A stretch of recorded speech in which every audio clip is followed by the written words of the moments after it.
శ్రీ కొమరవెల్లి మల్లికార్జున స్వామి దేవాలయంలో లెక్కింపు చేయడం జరిగింది.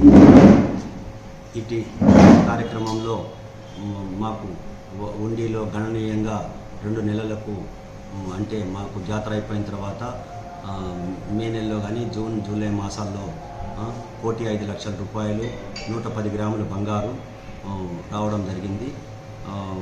కానీ నిన్న మాకు దురదృష్టకరం ఏమంటే ఉండి కౌంటింగ్లో ఒక అపశృతి జరిగింది.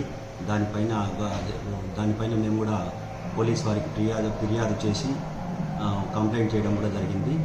అప్పుడు తర్వాత పోలీస్ వారు వచ్చిన తర్వాత బంగారు చైన్ కూడా ట్రేస్ అవుట్ చేసి మాకు పక్కనే డస్ట్బిన్లో దొరికింది అది.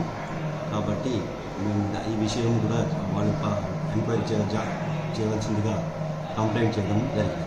మిస్ అయిందనే విషయంలో ఆలయ ఈఓ గారు మాకు పిటిషన్ ఇవ్వడం జరిగింది. అందులో ఉన్న వేరే ఇతర ఆఫీసర్ల మీద అనుమానం ఉందని మాత్రం పిటిషన్ ఇవ్వండి. అది సీసీ కెమెరాలు వెరిఫై చేసి మిగతా విచారణ అనంతరం తగిన చర్యలు తీసుకోవడం జరుగుతుంది.